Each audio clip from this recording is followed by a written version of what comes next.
Welcome viewers and listeners to Island Vibes, a weekly podcast where we look at things Caribbean, the islands, the people, the culture, politics and way of life. This week we'll be looking at a few stories coming out of the Caribbean and out of Dominica, St. Lucia and Cuba. Stay tuned, we'll be right back after this short break.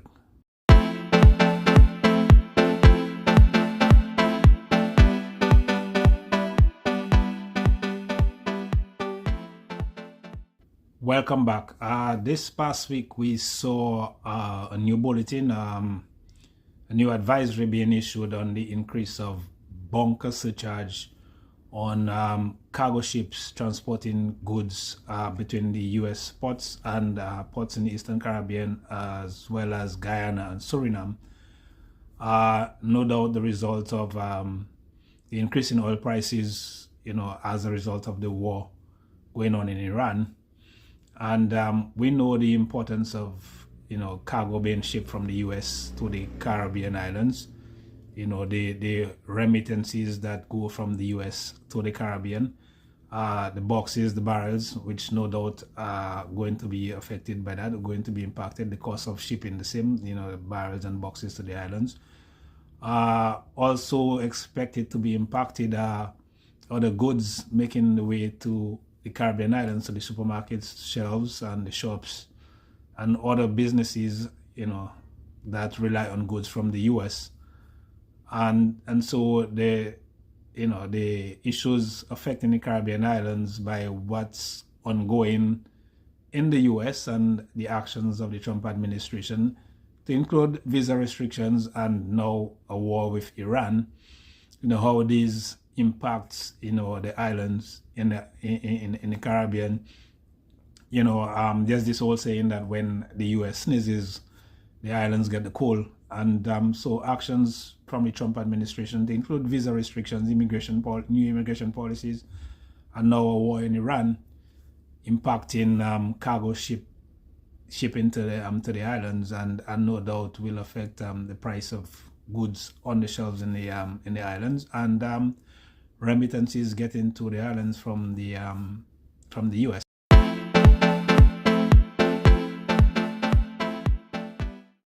We now turn our attention to elections in Dominica, the electoral process, and more specifically as it relates to electoral reform on that island. Since 2008, the Electoral Commission in Dominica had recommended electoral reform, citing a few issues, among them the lack of campaign finance reform, or legislation rather, the lack of use of voter ID cards in the electoral process, and the unfair use of the national radio station, that favored the incumbent. And so they recommended electoral reform. The CARICOM election mission observers also recommended electoral reform. So too did the OAS election observers. And since 2008, there's been this need for electoral reform, much needed electoral reform for fair elections in Dominica. And, the opposition parties, among others, concerned citizens, had been on this quest for, the implementation of electoral reform, and the process had been stalled for a number of years. But over the years, we have also had the employ of Mia Mottley, the current Prime Minister of Barbados, when she ran her law firm. That's before she became Prime Minister, to come up with recommendations for electoral reform in Dominica. There was also the employ of Sir Dennis Barron, a retired judge from the Eastern Caribbean, who was paid somewhere in the sum of $450,000 to come up with recommendations for electoral reform. When that exercise was completed, the then Attorney General, still current Attorney General, he was in disagreement with some of the things that had been, recommended by Sir Dennis Barron. The incumbent, that is the DLP administration, decided to go on their own and implemented their own version of reform. And so leading up to last year, March 2025, they embarked on, their version of electoral reform. It was enacted in Parliament in 2025, and part of their new recommendation was something that they call the reconfirmation process, where people who are already on the electors list that were desirous of remaining on the list would have to reconfirm their interest in being on that list, and so they had to provide certain documents. They had to come in person, provide certain documents, to reconfirm or to go through the reconfirmation process. That process started in 2025 October and is ongoing. There was also a process of new registration or ongoing registration, new registrations, and there are supposed to be the implementation of ID cards, not voter ID cards, but national ID cards that could also be used in the election process in Dominica. Let's just backtrack a bit. The recommendation was for voter ID cards and not national ID cards, but the administration sought to instead implement national ID cards. Prior to that, they attempted to pass legislation to also legalize the importation of voters on the island. That attempt was defeated. It was shot down, but they worked their way around it somehow and got it back in some technical way, where they could bring people in from overseas to vote. But going forward, the reconfirmation process started in October of last year, but that has not been going as anticipated, and a number of people have so far refused to reconfirm. The process has been slow. New voter registration, the Electoral Office, traditionally, people would have used their birth certificate and a photo that was signed by a Justice of the Peace. Initially the Electoral Office, deemed that these as, fit methods of ID to register. That's for new registrants. New registrants, somewhere along last year, they decided that these were no longer valid and that people now required a passport or a driver's license. And a number of people are without these two pieces of document, because there are a number of people in Dominica who don't own vehicles, a number of people who don't travel, and so they don't own any of these documents. And these raised much debate and concerns, and eventually it was reinstituted, the use of the birth certificate and a picture that was signed by a Justice of the Peace.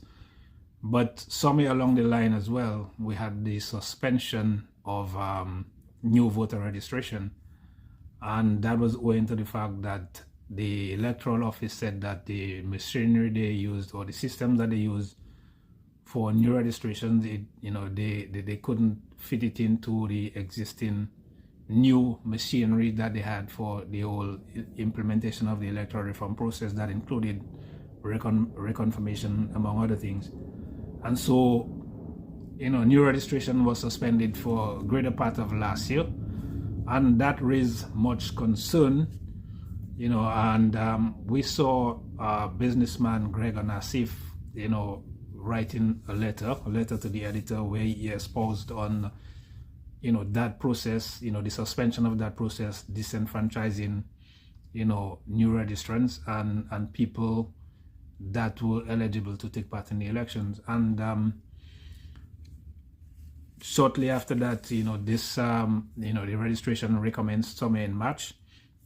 But further to that, even with the recommencement of new registrations, they're still, not available. The ID cards, for new registrants and people that have reconfirmed. None of the people who have gotten reconfirmed have from since October have received those ID cards, and this too caused Mr. Nassief to once again write, questioning,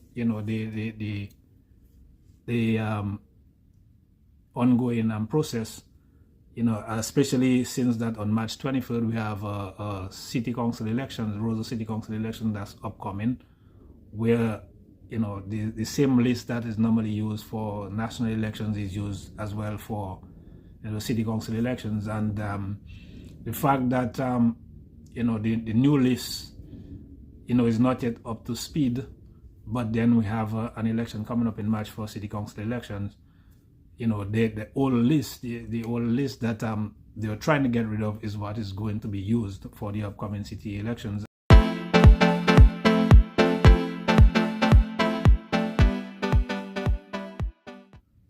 In speaking of the Registration of Electors Act of 2025, Mr. Nassief asked, how can a law that requires continuous registration take effect at a moment when continuous registration defined by the very act is in practice unavailable? According to the observations of Mr. Nassief, the fact that the new registrants will not be able to make it to the new voters list, which is part of the whole electoral reform process, and the fact that they are already not on the existing list because they are new registrants, it means that they're going to be disenfranchised in the upcoming Roseau City Council elections. And so that is why he was questioning the validity of these new elections, in that people that are eligible to vote in those elections, people who would have just turned 18 or just completely new registrants, being unable to take part in the upcoming elections, and being disenfranchised. And so he was questioning, the validity of those upcoming elections and elections that have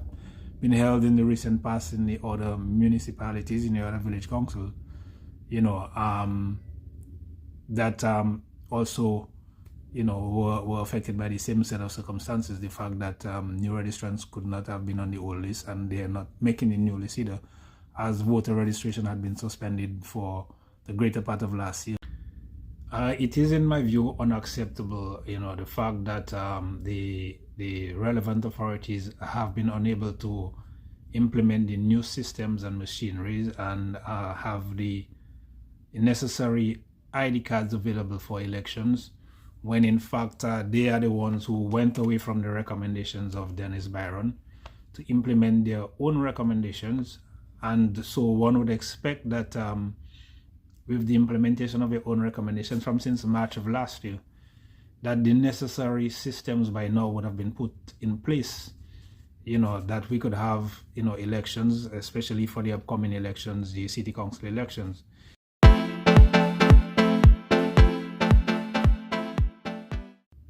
Now to a story from out of St. Lucia, where Castries Central MP, Richard Frederick, and Minister in the Office of the Prime Minister with responsibility for housing and local government, was last year allegedly denied a US visa during a personal appearance at the United States Embassy. It was said that at the embassy window, that the St. Lucian minister reportedly informed the consular officer that he was a minister of government of St. Lucia, but was told directly, and I quote, "We can't issue you a visa at this time." It was also said that other St. Lucians that very same day were denied US visas entering, to enter into the US. This past week, however, the same minister, suffered similar embarrassment, where he was allegedly denied entry into Canada, where he was attempting to visit for a St. Lucia Association Independence Gala that was scheduled for March 14th of 2026, creating yet another diplomatic embarrassment and controversy for the minister and the St. Lucian government as well, leading to much questions and speculation. All that considering that the UK recently imposed visa restrictions also on St. Lucians, requiring visas from March 5th of this year.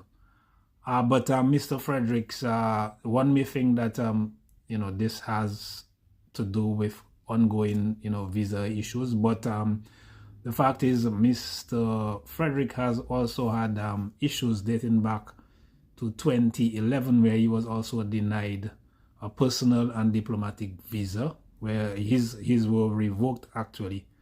And so this in the past week, Mr. Frederick attempted to clear the air on his most recent setback. It is with regret that I express my inability to be here with you tonight.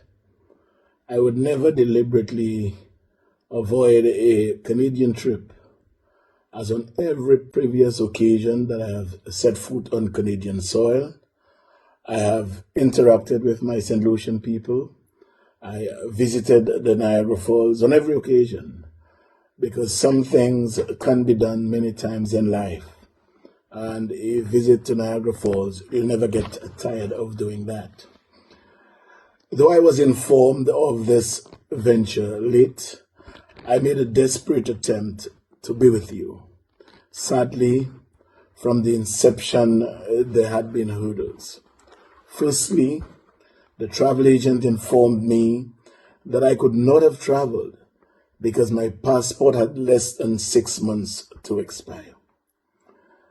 I quickly had the Ministry of Foreign Affairs to intervene, and for a day or two afterwards, they did what they had to do and informed me that they had received confirmation from Global Affairs in Canada that I can travel on the passport, notwithstanding it had less than 6 months to expiration.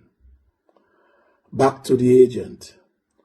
I was told flights were sold out and that I could not get to Canada on the same flight that I had left. I had to come over on one airline, Air Canada, and I had to return to St. Lucia on WestJet. Those nuances and others were sending the wrong signal. Alongside that, an application for my ETA the night before I traveled. Those nuances were beginning to bother me. The day we were supposed to have left, at the time I should have been at the airport. I rather say we, because my partner was booked to travel with me. She was involved in an accident. After all, I remembered and came to the distinct realization that it was Friday the 13th. I listened to those messages. I took cognizance of those hiccups because I do believe they were sending a message to which I needed rather to have lent an ear. And so I remained put. I had not even left my home, but I am being told, I read rather on social media, that I was denied entry. Turning to our final story, a two-part story on Cuba. At the last CARICOM Heads of Government meeting in St. Kitts, it had been reported that Raul Guillermo Rodriguez Castro, the grandson of former Cuban President Raul Castro, had reportedly met with advisors to U.S. Secretary of State Marco Rubio. He was also reportedly alongside Cuban President Miguel Diaz-Canel at two public events, raising questions, according to analysts, about his role in Cuba's leadership, as the island in recent times have been under pressure for regime change coming from the United States. It was reported that Rodriguez Castro took part in a meeting with Diaz-Canel that also included other leaders of the Communist Party and the Council of Ministers. Later, he attended a press conference where Diaz-Canel addressed the island's social and economic crisis and confirmed that his government had spoken with the U.S.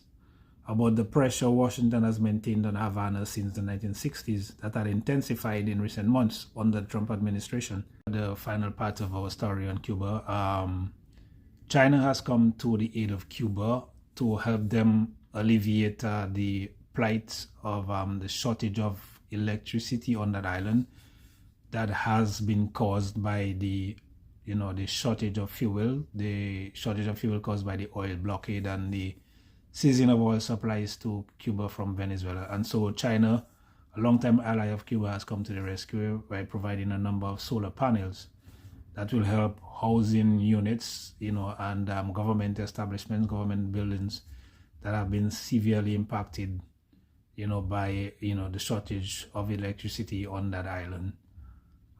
This brings us to the end of today's podcast. Until the next, do have a blessed and pleasant day all.